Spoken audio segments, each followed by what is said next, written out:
بسم الله الرحمن الرحيم. السلام عليكم ورحمة الله وبركاته. أهلا وسهلا ومرحبا بكم to all our attendees this evening. Jazakumullah khairan for taking out your time on this rather cold evening in Johannesburg. The name is Muhammad Saleh Subrati, and I will be your host this evening. It will be interesting to know where everyone is joining from. However, I think we will focus on the discussion at hand and the discussion that our guest this evening is going to enlighten us on, inshallah aziz. The name is Muhammad Saleh once again, and I hope to chair the session and take you from the beginning, inshallah, up to the end.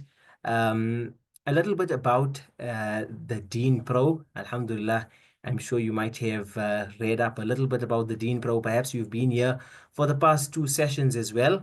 Alhamdulillah, this is a series which is called Stepping into the Scholarsphere.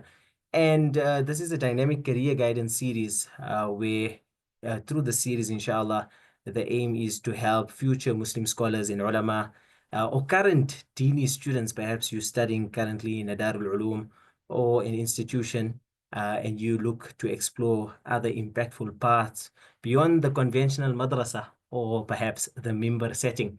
So Alhamdulillah, in episode one, which was 2 weeks ago, we had Maulana Bilal Katrada. Maulana is an IT specialist, as well as the founder of IT Varsity, as well as Zenda Apps. And Maulana shared his journey into tech and entrepreneurship, as well as digital education. And then, Alhamdulillah, last week, we had Maulana Zakaria Murchi, who is a wellness coach, as well as a drug rehabilitation expert. And Maulana highlighted how ulama can play key roles in community health, as well as recovery work. This week, Alhamdulillah, in episode 3, we explore the field of Islam and psychology, or Islamic psychology perhaps. And this is an interesting part, as well as, an important community health, as well as, a community-related discussion, and how impactful as ulama, if we play a role in this area of work, we could uplift our community. And Alhamdulillah, this evening we have our guest presenter, who is Maulana Muhammad Coovadia.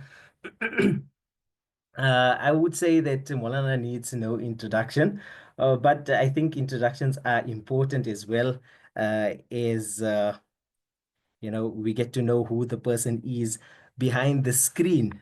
And Moana is an intern counseling psychologist, as well as a registered counselor with the HPCSA. Moana, after completing his Alim Fadil course at the Jamia Al-Ulum Al-Islamiyah, he went on to complete his undergraduate and honors degrees in psychology. And Moana is currently pursuing his master's in counseling psychology with previous experience across various psychological settings. Maulana is currently working at the University of the Free State. So that's a little bit about Maulana, and I'll just give, I don't know if I'm allowed to share this info, but Maulana is also a colleague of mine, and Alhamdulillah, we graduated from the Jamia Al-Ulum Al-Islamiyah together. Uh, with regards to a little bit of house rules for tonight's session, the floor is open for any questions throughout the session.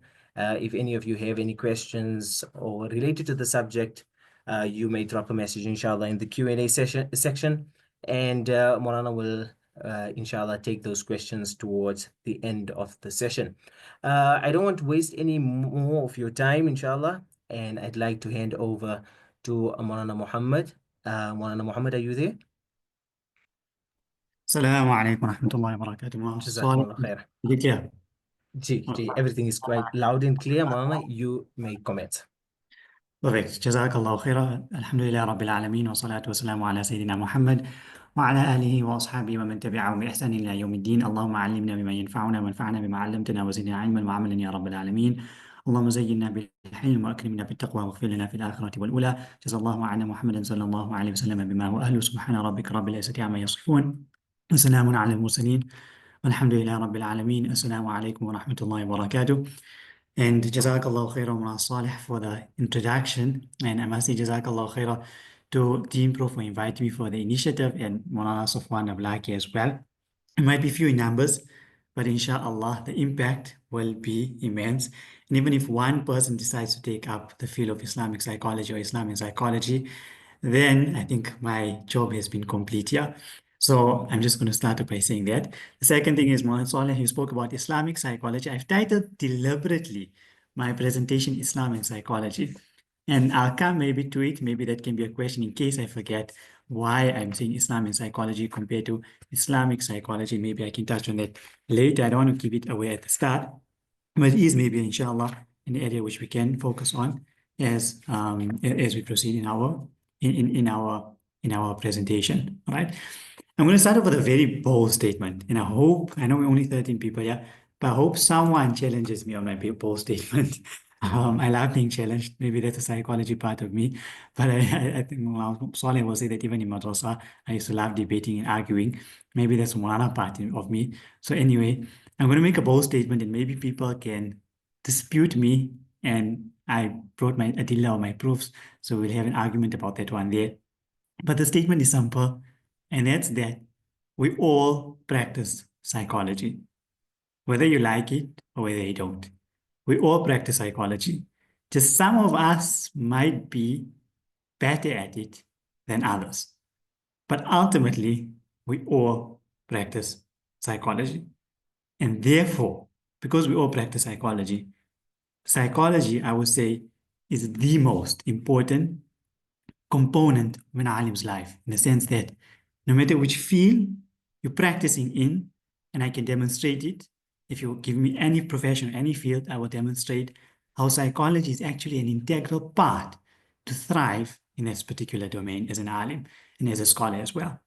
So I want us just to hopefully take in that statement, and if you leave with that, that's sufficient enough, but at the same time, dispute it with me as we continue.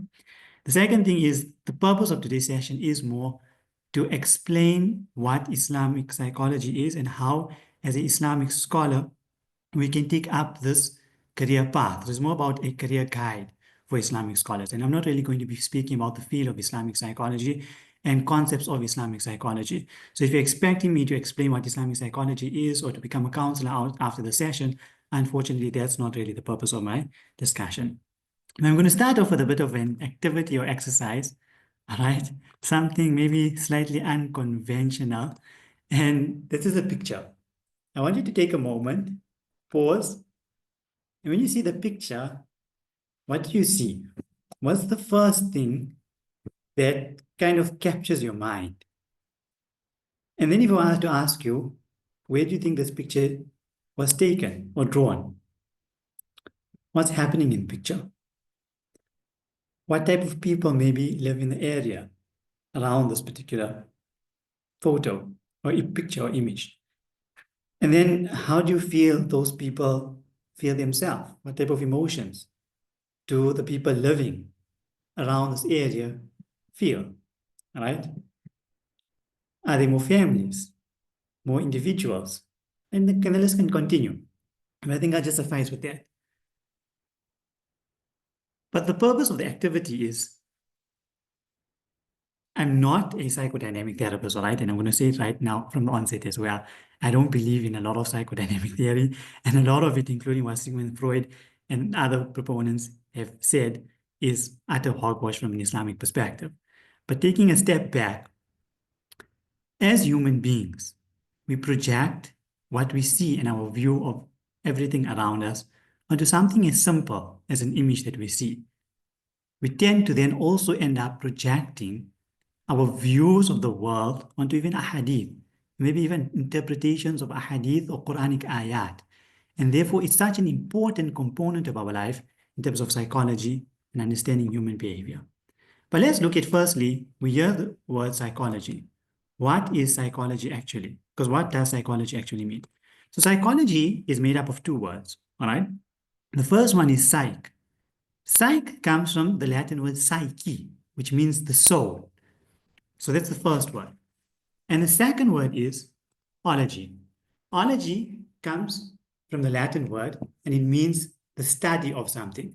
So literally psychology actually means the study of the soul. That would be the literal technical definition of psychology.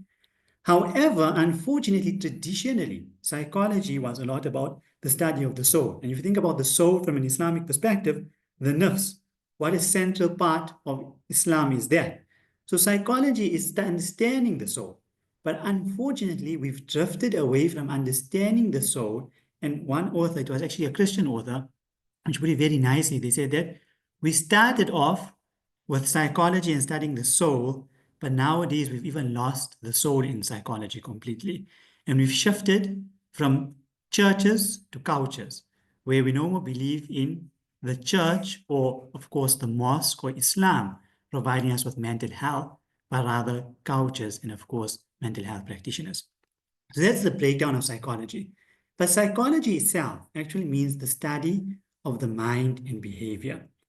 When we're speaking about what psychology is, we're trying to understand the mind, the human mind, and particularly human behavior. Now, I want you to think as an alim. What did you do today? All right. What type of work did you do? Maybe you're an Islamic scholar, maybe you're still a student in madrasa, whatever it is. But in your work today, what did you do from the morning up until now? And more, I can say most definitely that at one stage in today, you were trying to understand another person's mind and another person's human behavior. In fact, right now, you're listening to me, you're taking in the information, you're listening to me, you're processing it, and you're developing based on that information perceptions about me. But those perceptions are also influenced about from things about yourself as well. The two people listening to the same talk will have two different understandings of what was said, but also in terms of what you thought of. And like even in that picture which I just showed you. So in that as well, just in your perception of me and today's presentation, you're understanding the human mind and human behavior. And that's why I say psychology in any form, whether you're a madrasa teacher and you're trying to get a child to do work, whether you're imam in the masjid and you're trying to get people to come to the masjid for salah, what are you primarily trying to do? You're understanding human behavior. Why do people not come for salah? And you're trying to motivate and change that human behavior. So that's why I say we all are psychologists in the sense that we all practice psychology. Just some of us might be good at it, and some of us might require some efforts or might need, we might need to refine those skills. But let's look at what are the components of human behavior which psychology looks at. The first thing psychology looks at is trying to describe human behavior. So at a very simplistic level, we want to be able to say, this person is presenting with just a basic description. So for example, they said they're happy. We can also describe the way they present themselves. They have a full length beard. They smile, whatever it is. All right. So we call this a mental status examination from a very clinical perspective. But one thing, part of component of human behavior is describing human behavior.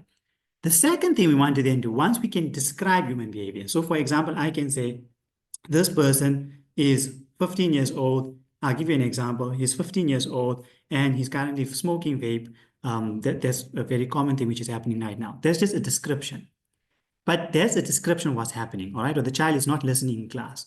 The next thing we want to do is we want to explain why is it that this particular individual is doing this particular behavior? Why is this person vaping or why is this person not paying attention in class? So explain, and by explaining, we look at the formative. Is there maybe something biological that is happening? Is there something psychologically happening? Is there something which is socially happening? Socially meaning maybe the environment, maybe discipline in the classroom is a problem, and that's why they're not listening. All right, so the next step of understanding human behavior, once we describe it, is we try to explain human behavior. The third thing psychology is about is trying to then predict human behavior. That if this person is not listening in class, what impact, what prognosis does it have on the education? So that's the third component of what psychology tries to do, is predict human behavior. And then the last thing is try to modify it and change it. Now, as Muslims and as ulama, our primary focus is munkar, amr bil ma'ruf and nahi anil munkar. And what is that? That's modifying human behavior. But in order to effectively modify human behavior, we need the first three steps. And that's why I'm saying psychology is such a critical component of an alim's life. Because we can't correctly or effectively 100% modify human behavior without being able to describe it, explain it, and predict it. If we take any community issue, and that's why I'm saying, I'll take something as simple as performance of salah in the masjid. It's an issue people complain about it all the time. Right? There's not something which is clinical or anything like that, but we agree there's something we want better in our community. How do we modify people's behaviors and understand and try and get them to come more to the masjid? First, we need to be able to understand and explain why is it that people are not motivated to come into the masjid and predict it. That if it continues like this, most probably they won't come to the masjid. But if we change these factors and variables in their life, then most probably our prediction will be that they would come to the masjid. So these are the basic components of human behavior which psychology actually tries to understand. But this process of understanding human behavior ultimately can be understood from two paradigms. One is from a Western psychology paradigm, the other is from an Islamic psychology paradigm. A Western psychology paradigm would be very different in terms of understanding human behavior, and an Islamic psychology paradigm would be very different. And I want us just to touch a bit on that. And I want us to focus on this here. Our lens shapes how we see the world. And that's why I started off with this first activity. Each one of us saw one image. We also one picture. But maybe some people focused on the trees.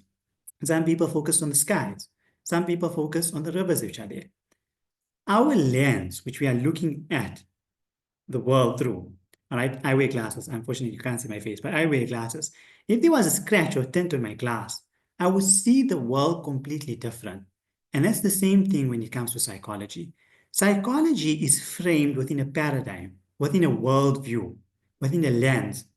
And that lens shapes how we see human behavior, how we understand human behavior, and how we predict human behavior. So from a Western perspective, if you're operating with a Western set of glasses, the way you're going to understand and predict and modify human behavior is going to be completely different than if you have to wipe off your lens and clean it and see from an Islamic lens. An Islamic lens, an Islamic way of understanding human behavior would be extremely, extremely different. Now, how does Islamic behavior or an Islamic understanding differ from a Western perspective? Now, I told you it's not the in-depth aspect of what Islamic psychology is about, what Islam's and psychology is about. The purpose of today is more just for ulama and to understand how you can get into the field of Islamic psychology. So that's why I'm not going to go in depth about this part here, but I just wanted to touch on it to understand why, as Muslims and ulama, we really, really, really need to go into this aspect of Islamic psychology, right? So the difference between Islamic psychology and Western psychology, there's a few ways in which it differs, and it's not an extensive list, but I just thought I'll notify the key parts. The first one is from an epistemological perspective, right? Now, it sounds like a very big word, right? Epistemology. Epistemology basically means the way we understand knowledge, all right? Epistemology.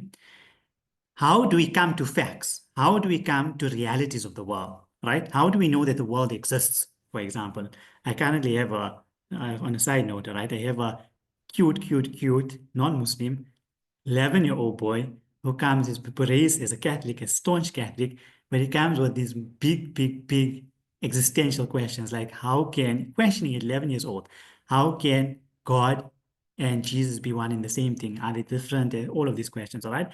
So epistemology is how do we answer it? What are facts? How do we come to facts as a Muslim? And how do we come to facts from a Western perspective and from an Islamic perspective, all right? So from a Western perspective, the way we come to facts is from a psychological perspective, is through what we call the scientific method or scientific reductionism. Now, what that means is we, via laboratory or whether we do it openly, we try and look at human behavior, right? We make predictions, hypotheses, and then we test the hypotheses and we see whether that it does happen, whether that doesn't happen, and based on that, we can make conclusions. I'll give you an example, all right? People want to understand nowadays, is substance abuse more about the dopamine effect or is it more about the environment that the person grows up in? And so what they do is they take rats, they feed them with substances, and they see their reaction to that. And then they take rats, but they group them with other rats and they give them the same substances and they want to see the response. And based on that, they can gauge, is it factual that actually the substances is the thing which changes, right? Or which makes a person makes a person hooked, the dopamine inside, or is it more actually the social environment which a person lives in? Right? So that's from a Western perspective. So they only base it off scientific method understanding. However, from an Islamic perspective, our understanding of truths changes very differently. We look at truth from a holistic epistemology. And that means looking at it from the Quran, the Hadith, the Ijma', the Sunnah. All right, sorry, the Quran, the Sunnah, the Ijma', and Qiyas. All right, those are our primary sources of knowledge from an Islamic perspective. There's ulama, I'm assuming everyone's an alim here, and therefore I'm not going to break down those four different concepts. All right, but what I'm saying is holistic. We have Quran and we have Sunnah as primary, and we have the scientific method as well. But if the scientific method contradicts Quran and Hadith, then in that instance, the Quran and Hadith is primary. So that's the first way Islamic psychology differs compared to Western psychology. The second way Islamic psychology differs compared to Western psychology is in terms of what we call the purpose. From a Western perspective, the purpose and the fixation is on secondary causation. Now, let me explain to you maybe what secondary causation is. In Islam, we believe in primary causation and secondary causation. Primary causation is, this is our law of taqdeer. We believe that ultimately everything happens through the will and the decree of Allah subhanahu wa ta'ala. So that's primary causation. But Allah subhanahu wa ta'ala has systems in place that allow things to happen, and there's a secondary causation. So for example, fire burns. But ultimately Allah subhanahu wa ta'ala is the one who allows fire to burn. So Allah subhanahu wa ta'ala decreed for fire not to burn for Ibrahim alayhi salatu wasalam, and therefore he didn't burn him.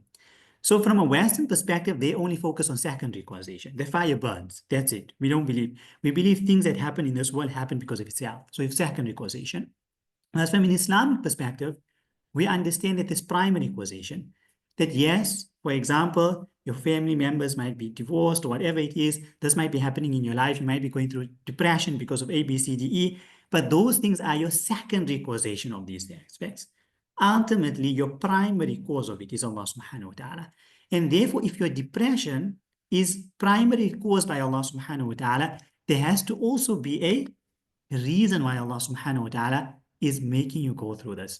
Maybe it's a ways of cleansing your sins, for example. All right. Maybe it's a way of you going through an existential crisis. Like, for example, I told you about this young boy, this 11-year-old, which is questioning, he's going through this whole anxious episode. Maybe it's because he's trying to find the truth, and that's his way of finding Islam, right? So from an Islamic perspective, and this is where many, unfortunately, psychologists and counselors fail. We try and alleviate, and this is the last part here, we alleviate some psychosomatic concerns, but we don't focus on why is Allah subhanahu wa ta'ala allowing you to go through this. For example, the people of Palestine right now, they're going through trauma. And many people focus on the secondary causation of it. That is because of happening through the Israelis, whatever it is. But we must also focus on the primary causation in terms of why is Allah subhanahu wa ta'ala allowing them to go through this, and what does that mean for us, and what does that mean for them, right? So that's the difference there. I know time is slipping with me, and I don't want to go too long here, so I'll just go quickly through the rest, yeah? The third thing which Islamic psychology focuses on is the reality. And I spoke about empiricism, where from a Western perspective, they only look at things we can observe. If you can't observe it, it doesn't matter. It's not real, according from a Western perspective. So, for example, can I see a jinn? No. Can I see evil eye or jadoo or black magic? I can't do that. So, therefore, they don't believe in it. They discount it.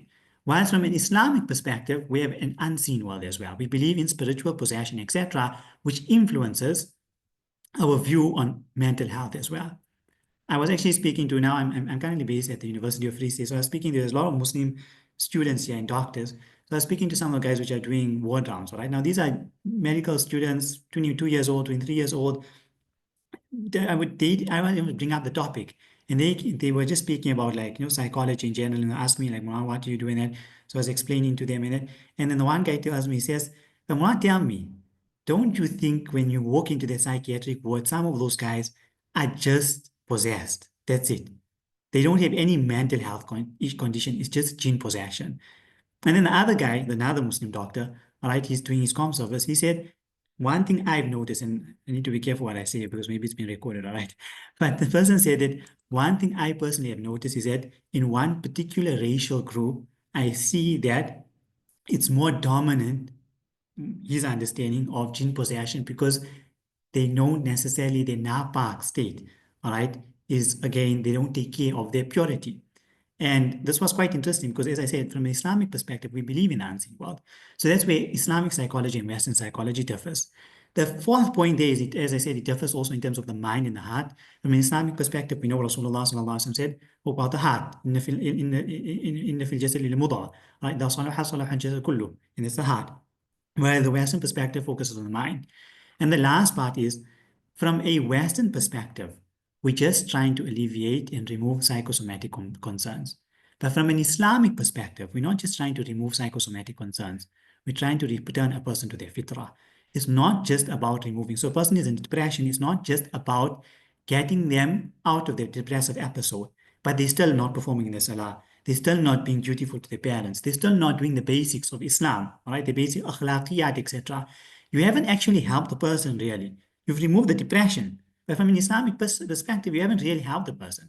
So it's not just about symptomatic, so psychosomatic symptomology alleviation, but it's also about returning a person to their fitrah and making him go back to the worship of Allah subhanahu wa ta'ala. So that would be where Islamic psychology and Western psychology differs. Now, this was the part I actually wanted to focus on, but I'm just looking at the time. I don't want to lose people because I'm being too long. So maybe people can also just comment and just send me and see whether I should skip through this or whether you feel I should rather go through it more slower or rush through it, and what you feel is better, whether you're willing to sit for long or rather go into the questions.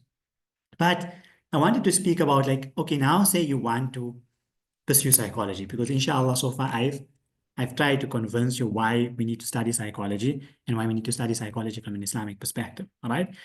How do you study psychology? What is the route to studying psychology from an Islamic perspective? All right. It starts off with a BA degree. If you want to become a psychologist, it starts with a BA degree. You start off with a BA degree, either BA, Bachelor of Arts in Psychology, Bachelor of Social Science in Psychology, or any other psychology degree. That will take you about 3 years at a full-time institution.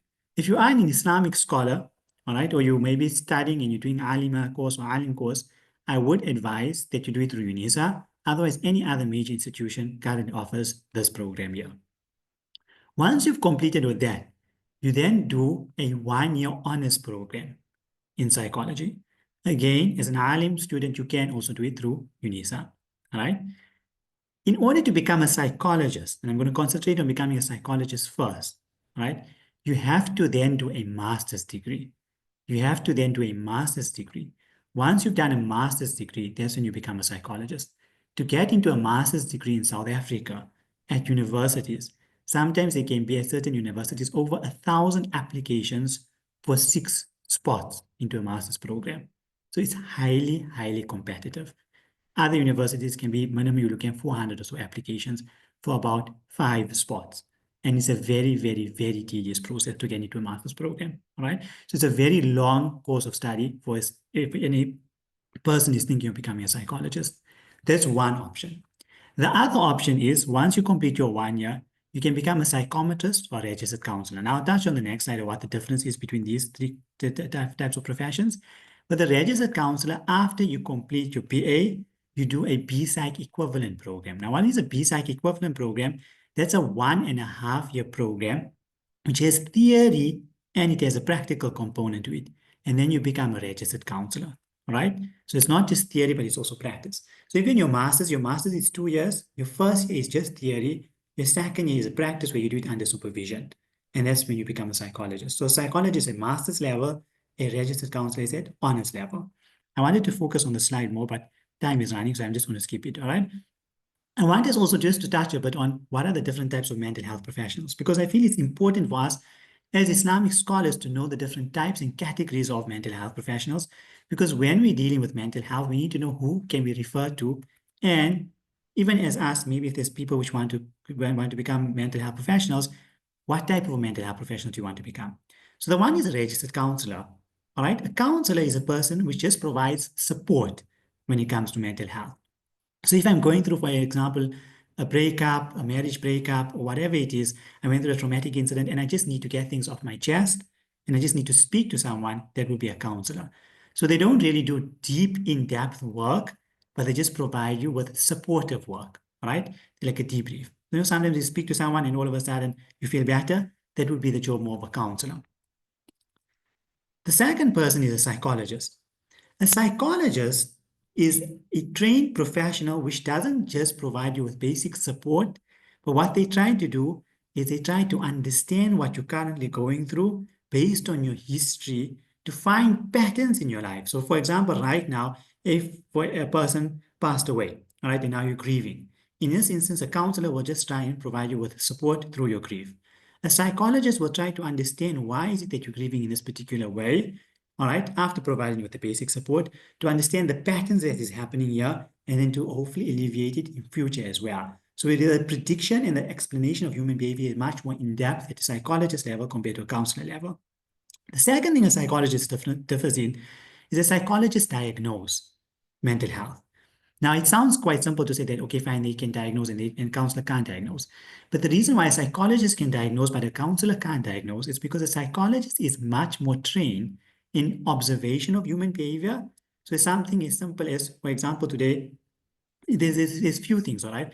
But for example, today I noticed with one of my clients, every time I spoke to them, they would look at me, but every time I spoke, they were speaking to me, they would look away. Eye contact was completely minimal. So that's something behaviorally which you can observe and you can notice that why is it? Is it maybe ADHD? Is it an attention issue? All right, there I have another client which even when I crack a joke or so, he's very flat affect. So he doesn't even really smile or anything like that.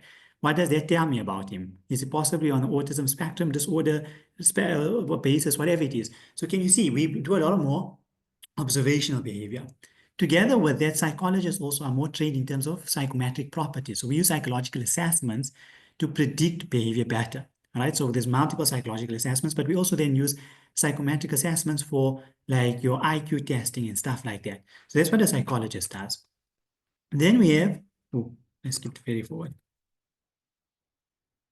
Then we have a psychometrist, all right? The psychometrist is only trained in psychological assessment, but I'm going to not go too much into that. And then we have a psychiatrist. A psychiatrist is a medical doctor, which then specializes in psychiatry. The difference between a psychiatrist and a psychologist is a psychiatrist is more from a medical perspective, from a biological perspective, meaning they provide you more with medication, compared to a psychologist, which is more from understanding human behavior and trying to change it through other methods, and not necessarily only from a biological perspective, all right? But remember, a psychiatrist is not a doctor. They're first a doctor, and then you have to still specialize afterwards and do a full training to become a psychiatrist. So that's the way in terms of how you can become a psychologist or study psychology from a Western perspective. I want to then shift focus in terms of studying psychology from an Islamic perspective. Here are some courses which are here. There's Al-Balagh Academy got various courses. I've completed a lot of their courses. Some good courses, introductory stuff, but not too in-depth. You go to Cambridge Muslim College as well as Islam and psychology. You see, they also do Islam and psychology. You have Khalil Center, which got a training, but they're in Turkey, but apparently is excellent. And then there's recently, which has also been launched, Usul Academy Diploma in Islamic Psychology. If any alim is interested, some of them are expensive, but these are some training courses which you can go through, all right? And you can also look at the International Association of Islamic Psychology for more information and resources in terms of training, which if you want to equip yourself in with Islamic psychology, all right?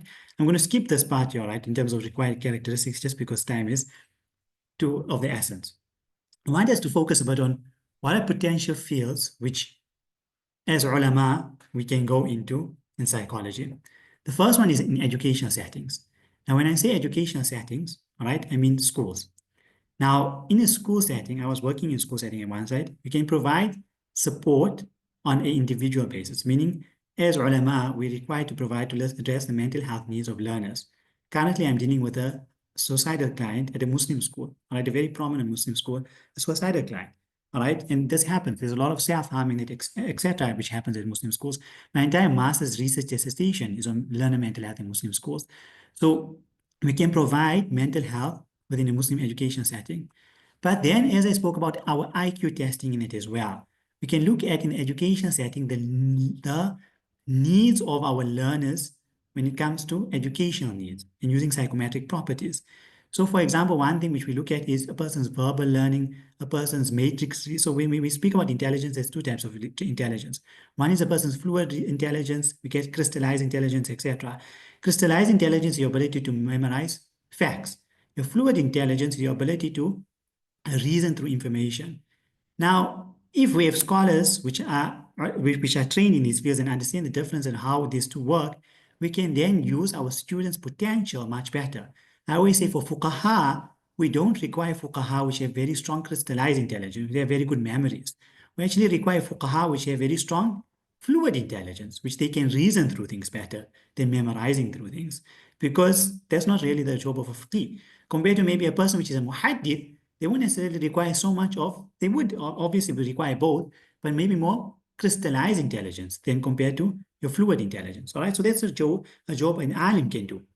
The second thing is in clinical practice, all right? So just your general, as I said, depression, etc., and that where ulama can really fit into academic institutions, all right? I'm not going to go too much into all of these points, although I wanted to speak a bit more into it.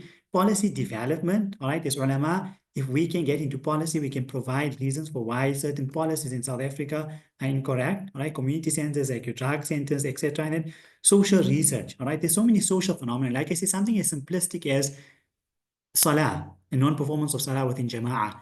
Why don't we study it from a psychological lens and understand the psyche of people and understand what can we do to change practices, right? I'll give you a simple example. Okay, time is up, so I'm not going to go too much into that. Forensic work, all right? Forensic work in terms of, as fuqaha, a lot of it is based on psychology, all right? What about the performance of salah of a person with a neurocognitive disorder? Is a salah with Alzheimer's, etc.? Is a salah valid? What about a person's divorce? A divorce which is issued during a bipolar manic episode. Is a divorce valid or is it not? So we require fuqaha to understand forensic work, forensic psychology, to then be able to provide rulings on these particular matters, right? What happens if a person is in a psychotic state? Do they need to perform salah? And then if they don't perform salah, do they need to catch up those salahs? Or are they during a psychotic state during the month of Ramadan, all right? What are the rulings with regards to those things there? And then the most important part is we require ulama in the knowledge production of psychology. When I say knowledge production, I mean creating new theories and really extracting what the ulama have done already. There's a wealth of knowledge, right? I was just recently, about, when was it, 2 months ago, I came across an Egyptian scholar, all right? This is an Egyptian current scholar. His name is Uthman Najati, all right? Muhammad Uthman Najati. He did in Egypt, a recent scholar, he wrote an entire book, right? I think it's like over 800 pages, where he spoke about over 100 Muslim scholars from the very first century of Hijrah till the 14th century of Hijrah and how they contributed to Islamic psychology. And he titled it Ilm al-Nafs fi Turath al-Islami. You can go and you can Google search this book. When you read it, you'll be gobsmacked how our ulama from the first century of Islam, not afterwards, the first century of Islam, were already part of the knowledge production. The first mental health hospitals that were put up within Baghdad and within Muslim lands. Islamic, I mean, even now, if you look at like even OCD, and there's so much of research, you can look at Dr. Rania Awad's research in the States, all right? When it comes to OCD and it, the current diagnostic criteria of OCD was most probably developed by a person by the name of Abu Bakr al-Balkhi. So Abu Zayd al-Balkhi, sorry. There's so much written from an Islamic perspective, but we need individuals to go and extract this knowledge. That's the first thing. And then we need to prove this knowledge from a Western perspective that our knowledge is more superior, not using our means, using their means. Currently, there's clinical trials. I spoke about the scientific method. There's clinical trials that have been done proving that the Islamic theories of mental health and you curing using Quran, etc., is actually more superior than other ways of doing things. The studies currently proving, using, as you know, I spoke about psychometric tests in it, which show when people read Quran, for example, if they spend a half an hour Quran every day in the morning and then learn other information, that knowledge will actually stick in their brains for longer, or Surah Yasin, etc. There's empirical studies. As I said, these are scientific studies. I'm currently doing my master's research study, and I was finding a lot of these interesting studies. There's scientific studies which are proving that even like your performance of salah and how that impacts on mental health. So there's so much in terms of knowledge production which we can do. And if we put it on the table, that from a scientific perspective, this is proven, right? This theory is proven. Using Quran, for example, is proven. Using these methods are proven. And it gets much more deeper than that. As I said, I can't get into the depths of it. And if we can put it forward, then even the Western scholars can't deny it. And that's what's happening currently in the States, where even at the highest levels, they're recognizing that Islam has great potential for healing mental health, right? My time is already up a long time. So I'm just going to close. All right. In closing, I'm going to say this here. The first thing, as I said already, we all practice psychology. And therefore, because we all practice it, we need to equip ourselves with the relevant knowledge for your khidmah. If people come to you as an imam and they come with marital problems and you're intervening in it, what did Rasulullah SAW? Rasulullah SAW spoke so badly about a person which splits up a husband and a wife. You might not be doing consciously, maybe subconsciously, if you're not equipped with the skills to be able to deal with a marital case, you might be doing that. So therefore, it's your duty to actually equip yourself with the knowledge on that particular field. The second thing is you need to refer appropriately. When someone comes and you feel that maybe this is out of my hands, I can't assist this particular individual, they're going through a depressive episode, whatever it is, you need to refer appropriately. As Muslim ulama and as scholars, we don't have the knowledge on everything. It's okay to refer to someone else. Know who to refer to. As I said, you're not going to refer to a psychiatrist if you have a marriage issue. That doesn't make sense. You're going to refer to, for example, a psychologist or counselor. But if you got a person which is in a severe depression, so you won't necessarily refer to a counselor, you might need to a psychiatrist or psychologist. So you need to know who do you refer to and find out in your locality who are individuals, Muslim individuals that are reputable and reliable that you can refer to. And remember that every Muslim psychologist is not necessarily an Islamic psychologist.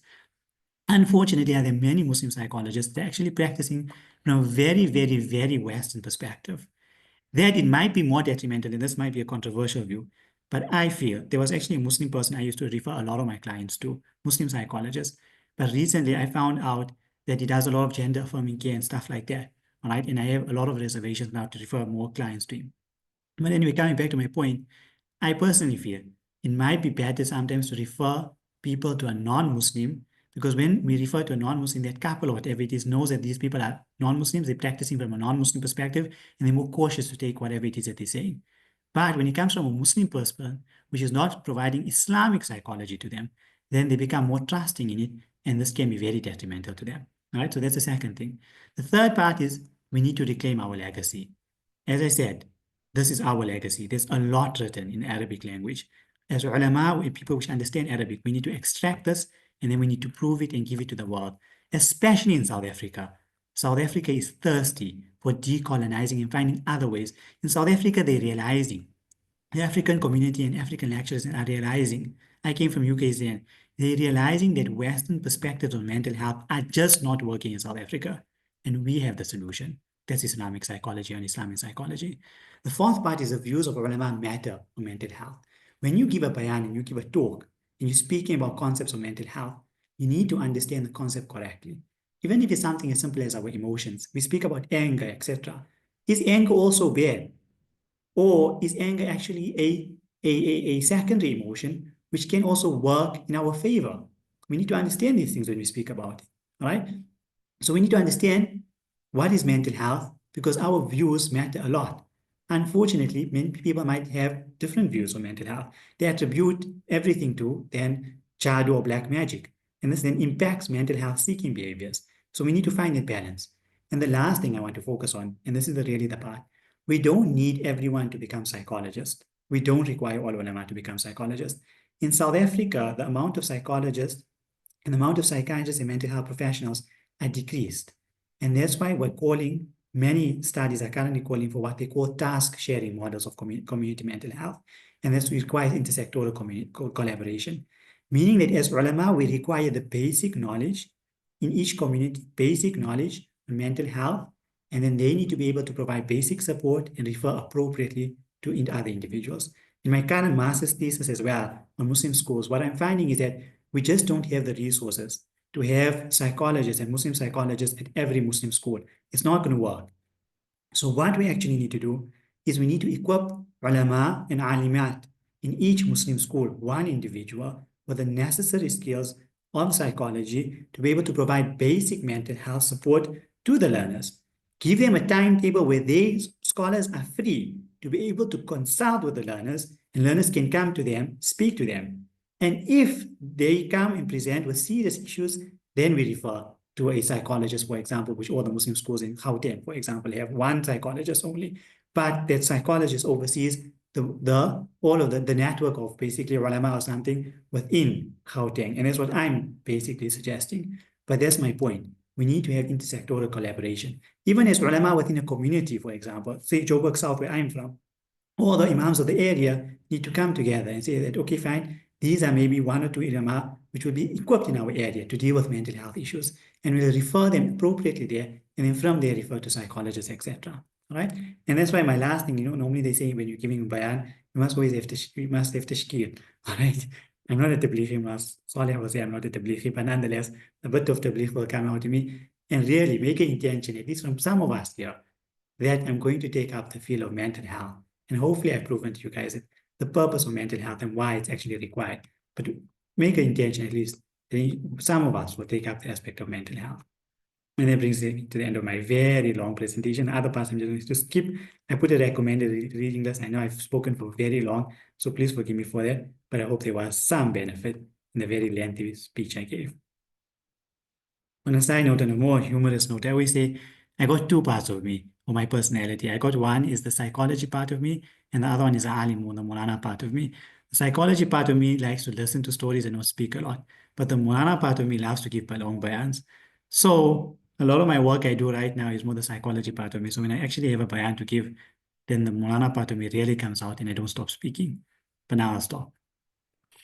Jazakumullah khairan, Maulana Mohammed. I really appreciate all the insight into the field. And I was just going to ask you, Maulana, like at 5 o'clock when you leave the university, do you switch on into Maulana mode because you were extending your speech a little bit. But I think the audience benefited greatly. And I think there are a few questions. If there are other questions coming from the attendees this evening, inshallah, drop your questions. And inshallah, Maulana would be able to answer them, inshallah. Maulana, we got a question here from one of our anonymous participants. Maulana, what inspired you to pursue psychology after your ILM course? That's a very lengthy another answer, but anyway, what inspired me actually to pursue psychology, I'll be honest, my father, right? Not my father inspired me, my father forced me. I didn't want to study. I'll be honest, actually, I didn't want to study secular studies. I went through that, traditional Darul mindset of I only want to focus on Allah and I only want to focus on my Islamic studies and that's about it. But my parents did force me and they said, no problem, you can do Alim course, but study something as well. And I decided, okay, fine. I was so lost. I just ticked the UNISA application for psychology and I carried on with life. But right now, what really inspires me, I would say, is maybe people say when you do when you to help other people, all right? That's why you do psychology. To be honest, it's to help myself. I'll give you an example. Over the past, just this past week, I'll tell you about three clients I had very shortly. I'll tell you about three clients I had and how those three clients touched my heart, which my heart, I'm a very hard-hearted person, but this really shook me to the core. I had one client, all right, which literally in a session, in 1 hour, he must have said by the grace of God over 100 times. He's a non-Muslim, he's a Christian, but he must have said it's very funny. After 20 times, I stopped counting. By the grace of God, like 100 times in one session. All right, in everything he says by the grace of God, and he quotes Bible scripture one way. But it really shook me to the core in the sense that look at this guy, he's so devoted to his religion, but at the end of the day, he doesn't have Iman, he doesn't have Islam, and his religion is useless. The second client I had just this week, which shook me, was there's a matric learner, currently matric, all right? She's 18 years old, extremely smart, intelligent, but she told me she didn't eat for 4 days. They didn't have a cooked meal in their home. For 4 days, they didn't have a cooked meal in their home. And she's writing matric examinations and stuff like that. And she was absent from school because she didn't have money to come to school. And now she got detention because of that.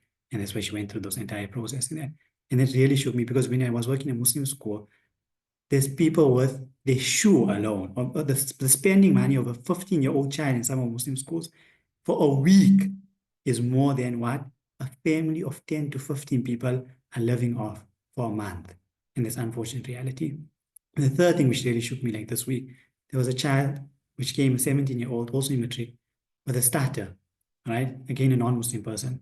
But he told me that God gifted me the starter. And when he said that word, it just shook me. Like, even though he is a starter, he's struggling to speak, he's going through so much. Just the fact to say that God gifted it to me. He specifically used the word gifted because he said that God gave me this for a purpose and for a reason. And that's why I know it was a long answer, but the basically thing is what inspired me is that really not to impact other people, but to impact myself. Jazakumullah khairan, Maulana. Very inspiring answer there, mashallah.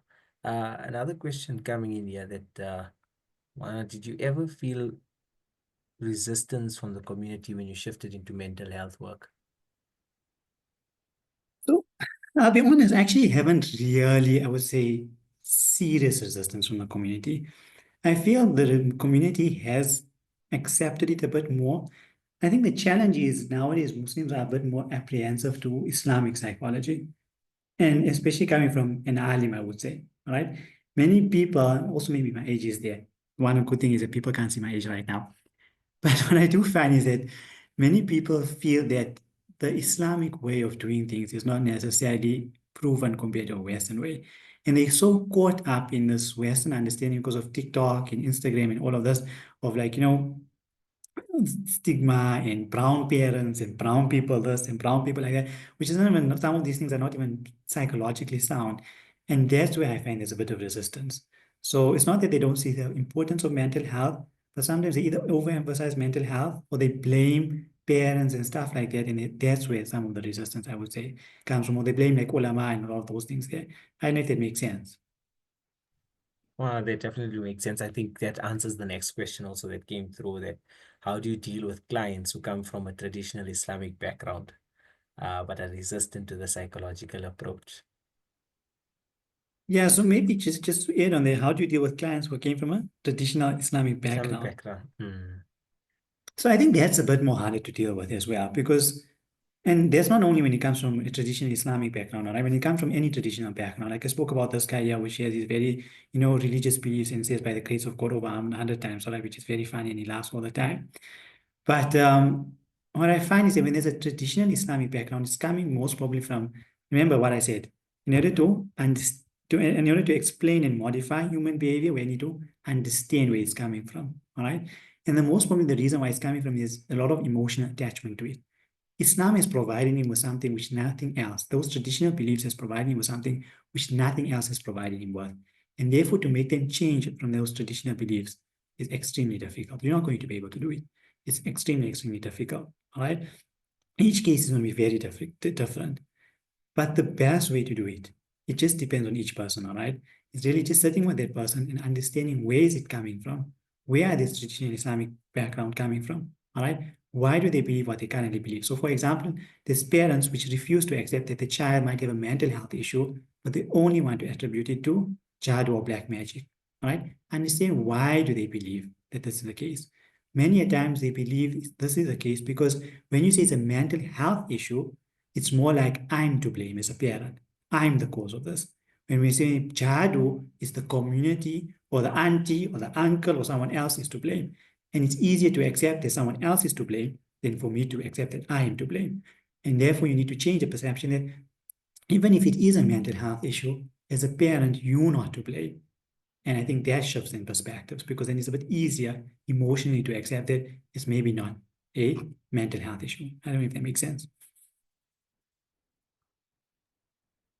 I think we got our last question, Moana, for this evening. If there's any other questions, if anyone has any other questions, if there are any students perhaps still in the academia program, this one is also quite related to that.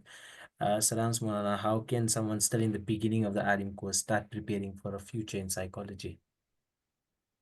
So I think the first thing is if you are studying psychology already or not, all right? As I said, during your RN course, I would say start off with a BA in psychology. Start off with a BA in psychology. A BA in psychology via UNISA is extremely easy. Whilst you are doing the RN course, it is possible to do both concurrently. It is possible. I did it. I know someone else which is doing it. I'll be honest, I didn't spend a lot of time studying. All right. Well, Saleh, you can testify to that as my colleague. I didn't spend a lot of time studying psychology. So it is very much possible to do both. Start off with a PA in psychology, there would be a starting point, but focus your studies on your Islamic studies, not on the psychology part. Thereafter, you can always pursue it further. All right, but that would be the starting point. I know it's a very simple answer, but there's my contact details as well. If it's a male, you're more than welcome to drop me an email or even phone me. It's a female, rather send an email. But I'm willing to anyone which wants any sort of assistance when it comes to these things or any sort of mentorship even. I'm more than willing to provide any assistance because, as I said, we need more psychologists and we need more ulama in the field.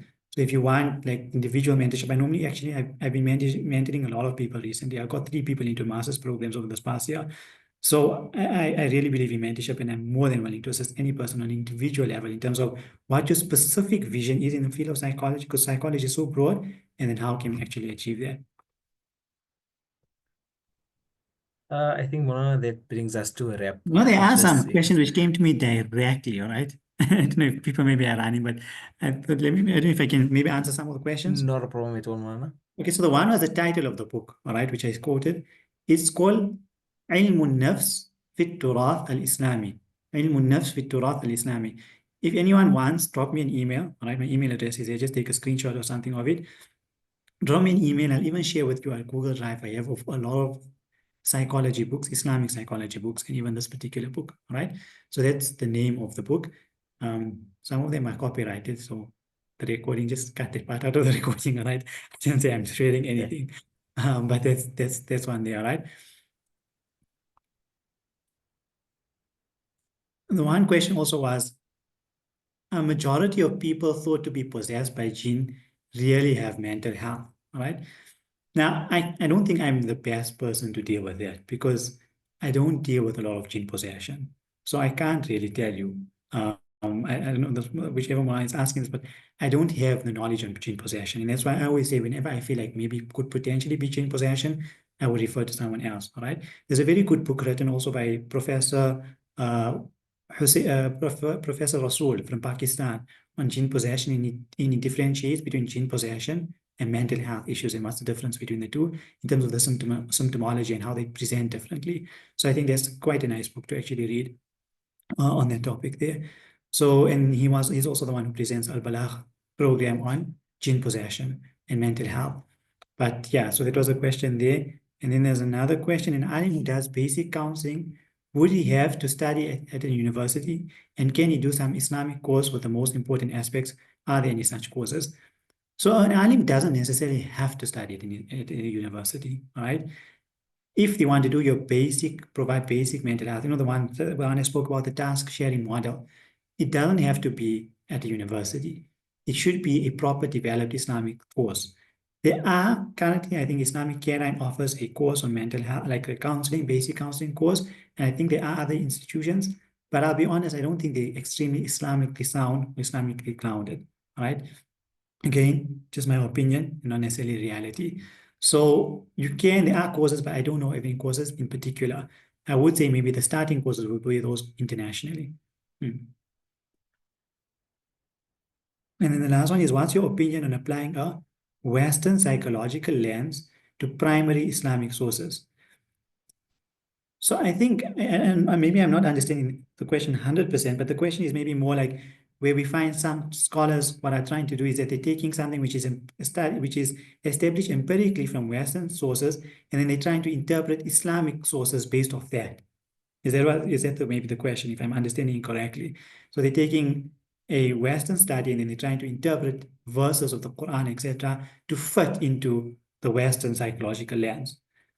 So that does happen, all right? That happens. And actually, one of the people which I was telling you I'm a bit skeptical nowadays to refer clients to is a psychologist which was doing that, all right? An individual which put out an entire message about on social media about forgiveness and basically the concept of you don't necessarily need to forgive because because forgiveness is a process and forgiveness is not something like you have to do from an Islamic lens. There's a lot of emotional things and stuff like that. And that was what they were trying to promote.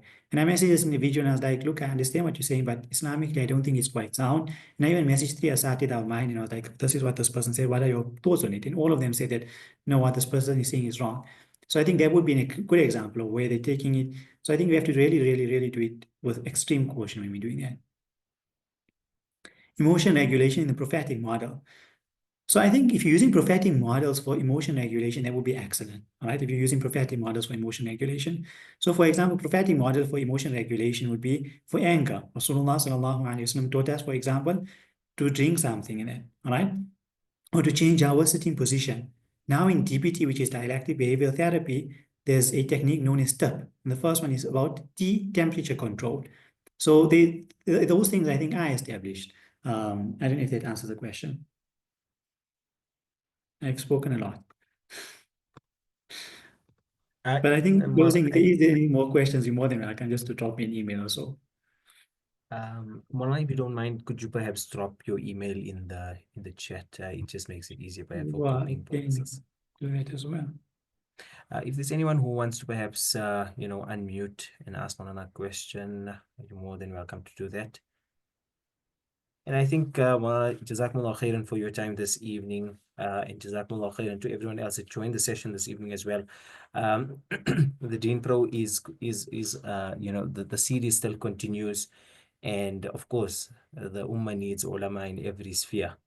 And I think that's what the objectives and the aims of this program is, that we're not only required in our on the pulpits in the masjids, but we're also perhaps required to upskill ourselves in the schools, perhaps wherever it is beyond the masjid, beyond the institutions that we perhaps are part of. And I think the Dean Pro also facilitates, that support in walking or guiding the young scholars out there, whilst they still discover, where they find themselves in the future. So inshallah, even if you wish to reach out to the Dean Pro, perhaps for some guidance, for some sort of direction, I think the email address is also out there. You may search for them on Instagram or social networks as well, the Dean Pro. Inshallah, get in touch with them, and perhaps a journey could start at that point as well, inshallah. Aziz. Jazakumullah khairan once again, Maulana, to you and to all our attendees this evening. Until we meet again, perhaps on another occasion and at another session, inshallah. Fi amanillah. Assalamu alaikum wa rahmatullahi wa barakatuh.